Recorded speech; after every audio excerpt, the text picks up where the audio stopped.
Hello friends, I am glad to see you again. Today I will tell you about the HOA that destroyed my house.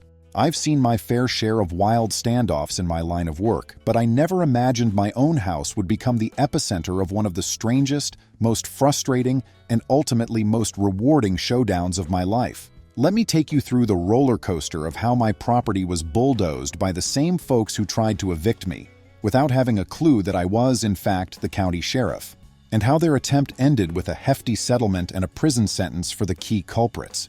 Despite my position, I rarely flaunt my badge or talk about my career when I'm off duty. I'm the kind of person who prefers to blend into the crowd rather than dominate it. When I first purchased my property in a peaceful development, one located on the outskirts of a small town that I'll call Stone Oak Grove, I was lured in by the promise of tranquil living, a well-maintained community, and a chance to garden without worrying about constant traffic or suspicious passers-by.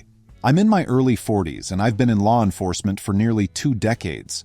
I worked my way up from being a deputy to being elected sheriff after demonstrating a consistent commitment to fairness, community welfare, and good old-fashioned patience. The demands of my job can be intense, so when I leave the office, I want a refuge, somewhere I can unwind, invite friends for barbecue, and maybe brew a pot of my grandmother's old herbal tea recipe to watch the sunset in peace. That's what my home was supposed to be. I bought my land from a private seller who never mentioned anything about the local homeowners association, HOA. Frankly, I didn't think much of HOAs at the time. Some of them can be beneficial, ensuring that lawns get mowed, fences aren't falling apart, and property values remain stable. But over the years, I've also learned that some HOAs end up run by overzealous personalities who like to enforce guidelines with an iron fist. My soon-to-be neighbors, however, initially seemed pleasant enough. A retired teacher named Daphne lived 2 doors down, and an older gentleman named Rufus lived across the street, both of whom welcomed me with fresh cookies and offers to help if I ever needed anything. For the first few months, I had no real run-ins with the HOA. The community was quiet, though a touch strict, as I started noticing. Certain yards had signs about only approved yard furniture being permitted, and I recall hearing whispered complaints from an elderly couple about the cost of HOA fees increasing, but none of it had affected me directly. I had my new home, plenty of space for a small orchard and a vegetable patch, and a rather large garage where I like to restore old motorcycles. Everything changed when the HOA board members started rotating. As I understand it now, the outgoing president was someone balanced and considerate, but he moved out to be closer to his grandchildren. That's when a new wave of leadership came in. They wanted to make improvements to the entire neighborhood's aesthetic. I became a direct target once they discovered I had a custom garage door that apparently wasn't on an approved color list. Who knew there was such a thing as a strictly regulated palette for garage doors? The main players were Myra and Dominic, 2 folks who I initially believed to be well-intentioned but soon realized were on quite a power trip. Myra became the new HOA president, and Dominic was the vice president, though everyone quickly realized that Myra pulled the strings in almost everything. Myra's approach to the job was more like a boot camp instructor. She'd post notices on doors at the slightest provocation, a few weed sprouts on the edge of your lawn, a lawn ornament that wasn't specifically cleared in writing, or even the smallest deviation in the color or style of your mailbox. At first, I complied with whatever they requested, as long as it was reasonable and easy to fix. I'm not the type who seeks out confrontation, especially not in my own neighborhood. My job already brings enough tension. I want my home life to be peaceful, so I changed the garage door color to a shade that was on their official list, which was oddly limited to 3 bland tones: white, beige, and a grayish tan. I wasn't thrilled, but hey, pick your battles. I changed it, let them take their pictures for the records, and went back to minding my garden. The first truly head-scratching incident came about a month later when I received a letter that stated my vegetable patch violated community guidelines because it was in plain view. They wanted me to shift it to my backyard, behind a row of hedges. This was puzzling because I had purposefully placed it where it would receive the most sunlight. Also, I had read the association's rulebook thoroughly, and nowhere did it explicitly mention vegetable gardens being prohibited in front yards, only that you should keep it tidy. My yard was always perfectly neat, and I even built a small fence around the perimeter of the garden that matched the style of my home. I wrote back, referencing the exact section of the rulebook that permitted planting greenery as long as it wasn't unsightly or obstructive. They never responded to my note. Instead, they began sending me repeated warnings that if I didn't move my vegetable patch, they'd start fining me.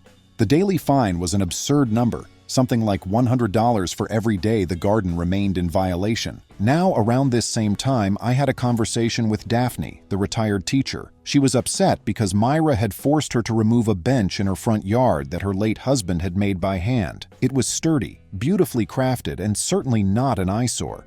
Daphne was distraught about losing that bench since it held sentimental value, but apparently, it wasn't on the official list of approved front yard furniture. She lost her appeal and ended up moving it to her backyard out of sight. There were others in the community facing similar issues. Dominic, in particular, liked to drive around the neighborhood with a camera, snapping pictures of anything that seemed out of line. It was petty and invasive. Unbeknownst to them, I was the county sheriff. I never wore my uniform at home, and I didn't have a big police cruiser parked in the driveway. I lived modestly. I did have a standard government-issued vehicle, but it was unmarked, so it didn't draw much attention. My role also kept me quite busy at times, so I wasn't always the easiest neighbor to pin down for small talk unless it was on weekends. Things took a bizarre turn when I decided to politely challenge some of these rules, particularly the one about the vegetable patch. I asked to join an upcoming HOA meeting to discuss possible amendments or clarifications. Instead of receiving a date or time, I got a curt letter from Myra telling me that meetings are for HOA board members only, and that homeowners can't simply show up and dictate changes. That sounded fishy to me because usually HOAs allow members of the community to attend open sessions, or at least voice concerns. When I questioned them further, I started receiving daily updates about how I was in violation of different rules, some of which didn't even exist in the official documents. This escalation eventually progressed into a bizarre intimidation campaign. I'd find notes on my door demanding that I change the color of my front shutters, insisting it was not an approved shade, even though I'd painted them a standard neutral tone. I got emails stating they'd hired an inspector to comb through my property for unpermitted fixtures. At one point, they threatened to put a lien on my house for non-payment of fines I had never been formally assessed. I refused to pay a dime because none of these alleged violations had been properly itemized or substantiated. Soon enough, my job got intense again.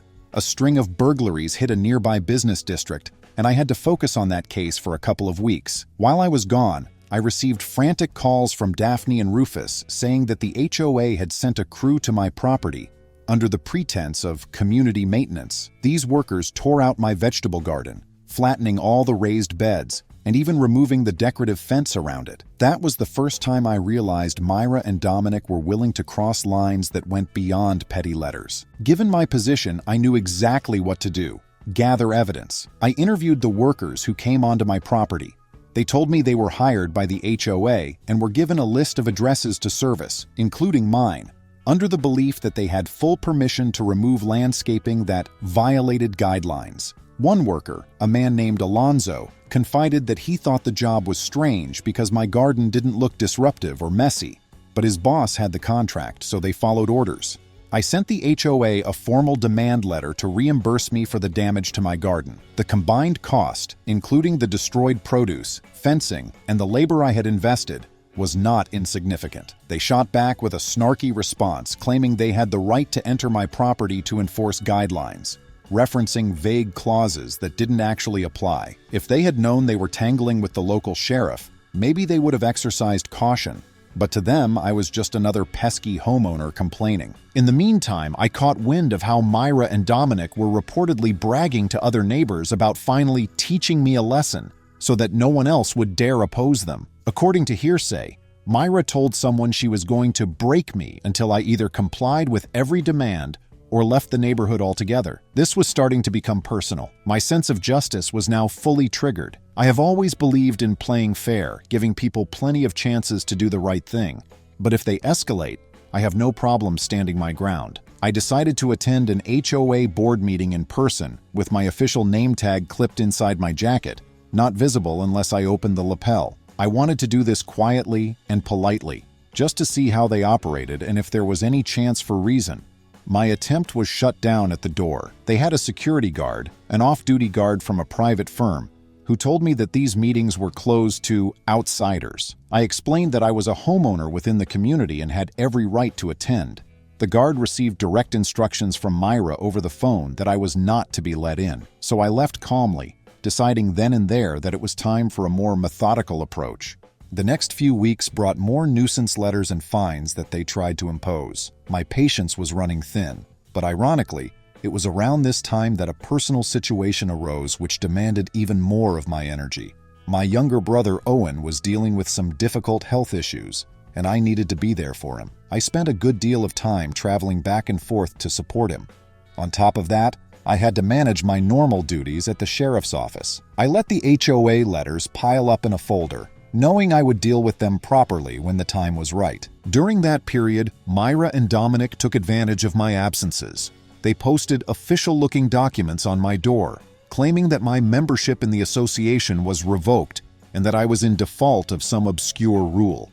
They threatened legal action for non-payment of dues, which had suddenly doubled. Meanwhile, the neighbors told me that the HOA claimed I was delinquent on thousands of dollars in fees. None of those fees were real. My monthly dues were fully paid according to the original agreement, and I had the bank statements to prove it. One day, while away on a departmental conference, I received an urgent call from Rufus. He said there was a large crew of workers with heavy machinery parked on my driveway. They intended to bulldoze my house under the premise that it was condemned and on restricted land. This made absolutely no sense, and I told Rufus I was coming back immediately. I jumped in my car, calling my deputies in the local city office that handles home condemnations, trying to figure out who authorized this. It turns out no governmental authority had declared my home condemned. This was entirely an HOA-led operation. By the time I arrived, my heart nearly stopped. The front portion of my home was demolished, walls caved in, and a bulldozer was parked out front, having already torn through my living room. Several neighbors stood on the sidewalk, some recording with their phones, all of them in shock. I couldn't believe what I was seeing. My own house, a place I'd meticulously maintained, was half reduced to rubble. The workers seemed confused and scared when I pulled up, jumped out of my car, and identified myself as the property owner. One of the men pointed to Dominic, who was on site, wearing a reflective vest as if he were overseeing a legitimate demolition project. Dominic had a piece of paper in his hand, yelling at the workers to keep going. I approached him, forcing myself to remain calm, though inside I was ready to explode. "Stop this right now," I demanded, voice trembling with anger. He looked up, recognized me, and sneered. He told me I had no right to be on this land, that the HOA had authorized this demolition because I was illegally occupying a foreclosed property. I asked to see the official paperwork declaring foreclosure. He waved a document in my face, which was obviously not a court document. It was just an HOA letterhead, covered in some legalese that made little sense. My eyes narrowed, and I realized I might be dealing with serious fraud here. I told Dominic to have the crew stand down immediately. He refused. He said the HOA is in charge, and if I interfered, he would have me arrested for trespassing. That's when I calmly took out my badge and said, "I'm the county sheriff. You're the one who's trespassing on private property." His face went pale. He started backing away, insisting that I couldn't possibly be the real sheriff, that he would call the authorities on me. I told him, "Go ahead, make that call." When my deputies arrived, they found me standing in front of my partially destroyed home, with Dominic refusing to look me in the eye. The rest of the crew had halted the demolition once they saw my badge. We took statements from everyone, collected all the suspicious HOA paperwork, and told the bulldozer operator to leave the property. He was relieved to pack up and go, because he didn't want any part of what was becoming a criminal investigation. It turned out Myra had authorized this entire fiasco. She was not on site at the time, but Dominic was calling her and putting her on speaker during the confrontation. She was screaming at him to keep going, claiming they had the legal authority and that I was a scammer. My deputies calmly explained to Dominic that continuing to tear down my house would constitute malicious destruction of property, criminal trespass, and potentially other charges. That was the moment Dominic tried to weasel his way out by saying he was just following Myra's orders. We escorted him down to the station for further questioning. During that process, we discovered that Myra had forged documents to make it look like I was behind on payments, that my house was in default, and that the HOA had the right to reclaim the property. None of this was real. My mortgage was current, my dues were paid, and there was no legal condemnation order. Over the next few weeks, the full story emerged. Myra and Dominic had been systematically forging documents to evict people they disliked, and then reselling those homes to associates at cut-rate prices. They had also embezzled funds from the HOA's budget, inflating fees and pocketing the difference. Their scheme was elaborate, and my property was the biggest fish they'd tried to reel in. Myra apparently believed that if I was out of town enough, they could bulldoze my house quickly, claim it was unsafe, and push me to accept some cheap settlement or scare me off so they could do an under-the-table sale of the land. They had no idea who they were messing with. Once the investigation ramped up, Myra and Dominic tried to tamper with evidence, but I already had the original letters, phone recordings from neighbors, and the bulldozer crew's statements. The local district attorney's office took the case extremely seriously because it showcased a pattern of fraud and property destruction. It didn't hurt that I, as the county sheriff, had direct access to push for a thorough inquiry. Meanwhile, I was left homeless, at least temporarily. My living room was destroyed, part of the kitchen roof had caved in, and the support beams on one side of the structure were compromised. The place was unsafe for me to stay in, so I had to rent a small apartment near the station while everything was sorted out. My insurance company was stunned by the destruction. They quickly filed suit against the HOA to recover costs. My personal lawsuit against the HOA was massive, covering not only the structural damage but emotional distress, lost property, and a litany of other things. The case took several months to wind through the court system, during which the rest of the HOA board quickly moved to remove Myra and Dominic from power. It turned out that many board members were either manipulated or too intimidated to question the questionable behavior. Once the truth came out, a huge wave of homeowner support lined up behind me. I discovered there were others they had tried to bully, though not to the extent they bullied me. Various neighbors provided statements about Myra's threats. Another homeowner revealed that Myra demanded bribes in exchange for not finding them. Eventually, Myra and Dominic faced trial on multiple felony counts: fraud, embezzlement, forgery, and malicious destruction of property. Their attorneys tried to argue that they had a legitimate right to enforce HOA guidelines, but the court saw right through that defense. Their paper trail of illegal transactions was extensive. Myra was singled out as the mastermind, and Dominic was charged as her primary accomplice. After a contentious legal battle, they were both convicted. Myra received a prison sentence of 8 years, and Dominic got 7 years. There was talk of them appealing, but most legal experts felt the evidence was airtight. On the civil side, the HOA's insurance had to pony up a significant settlement. However, I also personally sued Myra and Dominic for the wanton destruction of my home. After going through mediation and pretrial negotiation, we reached a final settlement figure of $780,000 that they were required to pay me. That amount covered the reconstruction of my home, replacement of lost property, and additional damages. While it wasn't enough to erase the psychological trauma of seeing my home in ruins, it was a step toward making things right. During the reconstruction process, I had the opportunity to redesign my home in some aspects. I used a portion of the settlement money to upgrade certain features: a better foundation, improved insulation, and a more modern kitchen layout. I also installed a stronger fence around the perimeter, partly to keep away any future overzealous HOA officers. Once the house was finished, it felt more like my home than ever before, a personal fortress that I knew no corrupt official could ever try to take away again. Surprisingly, the HOA itself underwent a major overhaul. The neighbors demanded changes in leadership, more transparency, and fairer guidelines. They brought in new board members who had no connection to Myra's regime. Meetings became open to everyone in the community. Fees were audited and reduced once the embezzlement was uncovered. The relationship between the association and the homeowners improved significantly because no one wanted to relive the fiasco. During that period of healing, I found myself closer to my neighbors than ever.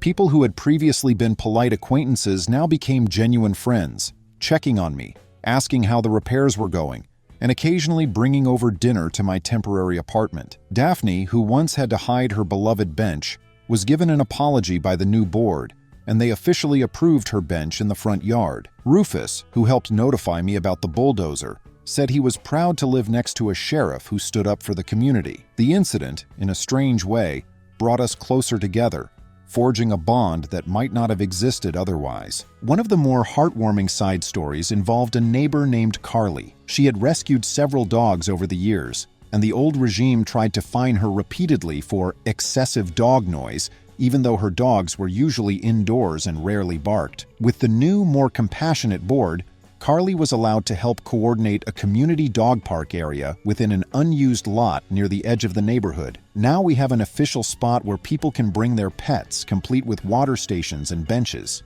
It became a symbol of how we, as a community, can create something positive when we collaborate rather than tear each other down. There was also the case of a neighbor named Emil. He had been one of the quieter ones, but eventually spoke up when the HOA tried to stop him from displaying a handmade wooden wreath on his door. He discovered that the old board had profiled certain homeowners, labeling them as potential troublemakers if they showed any hint of questioning authority. Emil gave a heartfelt testimony during Myra's trial, recounting how he was threatened with fines and legal action for something as simple as a wreath. His statements added to the evidence that Myra and Dominic had systematically targeted people with manufactured violations. I will admit, not everything about the aftermath was smooth. Some people in the broader community, outside our development, viewed the story as a scandal that overshadowed the good name of Stone Oak Grove. They questioned how an HOA could hold so much power to do something so drastic. This led to discussions at the county level about ensuring better oversight of homeowners associations, preventing them from abusing their authority. A few local officials introduced new guidelines for how HOAs have to disclose rules, hold open meetings, and maintain transparent financial records. If that helps other neighborhoods avoid the kind of suffering I went through, then at least there's a silver lining. As for me, I continued serving as sheriff, though the stress of balancing a major criminal case against an HOA while managing the day-to-day responsibilities of law enforcement took its toll. I remember feeling exhausted, coming home late to my apartment, missing the garden I'd once had, and staring at the piles of legal documents stacked on my kitchen table. Those nights were tough, but they also reminded me why I entered law enforcement in the first place, to protect ordinary people from being oppressed by those who misuse power. Interestingly, my brother Owen, whose health crisis had weighed heavily on my mind, found this entire ordeal inspiring. He said it gave him hope, seeing that justice does eventually prevail. Whenever I felt discouraged, I'd think of Owen's unwavering belief in fairness and how he was rooting for me. It helped me keep my spirits up. After the settlement was reached and construction on my home finished, I invited friends, family, and neighbors to a small gathering. We grilled burgers on a brand new backyard patio and told stories around a makeshift fire pit.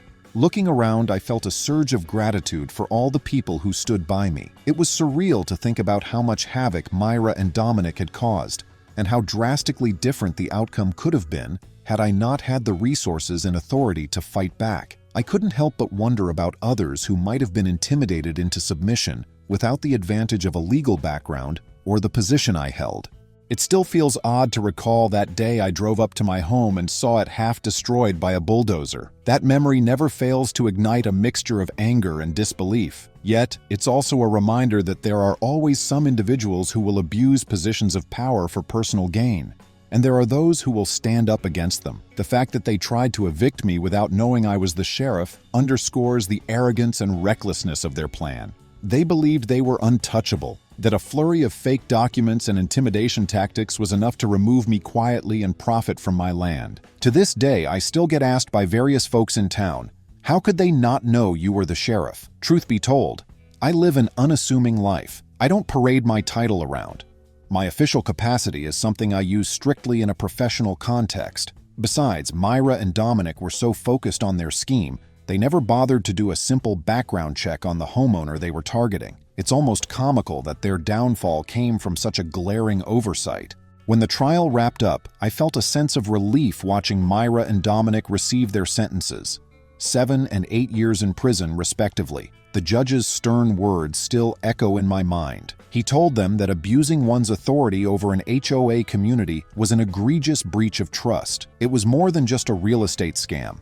It was an attack on people's homes and sense of security. He emphasized that our homes represent our sanctuary, and to demolish someone's house under false pretenses was a profoundly serious crime. My share of the $780,000 settlement helped me rebuild my home and cover the costs of legal fees. I also used some of it to bolster community programs in my jurisdiction, specifically focusing on housing fraud prevention and neighborhood watch initiatives. I wanted to ensure that no other family or homeowner in our county would feel powerless against unscrupulous HOA boards or landlords. We launched a small awareness campaign at local town halls, distributing informational pamphlets that detail homeowners' rights, red flags to watch out for when dealing with an HOA, and resources to contact if you suspect foul play. Another unexpected outcome was that I became a sort of informal advisor for other neighborhoods dealing with difficult HOA boards. People started emailing and calling, asking how they could handle questionable fees or what their rights were if the HOA demanded changes that seemed outlandish. I helped as best as I could,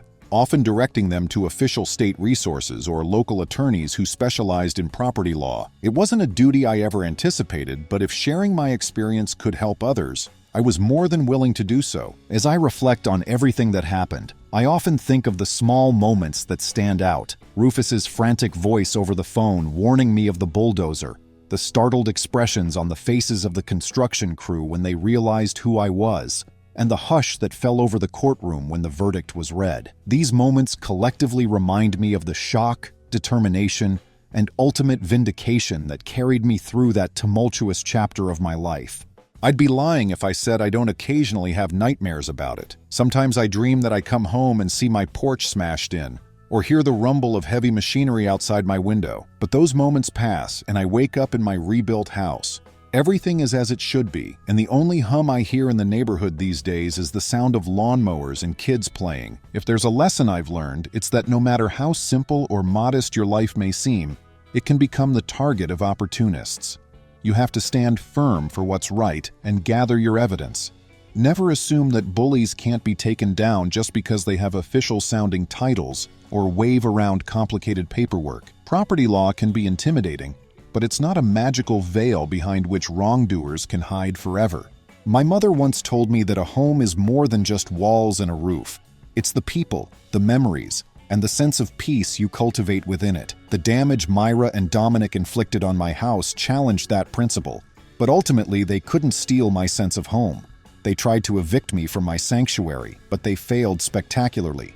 And justice, even if slow at times, caught up with them in a way they never saw coming. Today, my once destroyed front yard has been restored to an even better state. I decided to replant a vegetable garden, though I placed it strategically to avoid any lingering scrutiny. With the new board's blessing, and ironically their eager support, I erected a small greenhouse off to the side, ensuring a consistent supply of fresh produce year-round. I also helped Daphne mount her late husband's bench as a permanent fixture in her front yard, with a plaque celebrating his craftsmanship. It's become a mini gathering spot where neighbors pause to chat or rest during an evening walk. Looking back, the punishment they received, 7 years for Dominic and 8 for Myra, feels fitting. They misused a position of trust to bully and rob people of their homes. It wasn't just about me. They had victimized an entire neighborhood. The court's decision sent a strong message that such violations of trust and criminal acts would not be tolerated, and the $780,000 they had to cough up, well, that certainly stung, especially since a large portion came from their personal assets once the HOA's insurance cap was reached. Friends will sometimes joke, if you see a bulldozer rolling around your neighborhood, do you start having flashbacks? And as silly as it sounds, I do feel a small jolt in my stomach whenever I see construction equipment. But then I remind myself of how we overcame it. This is my place and I don't run from bullies. Friends, thank you. See you soon.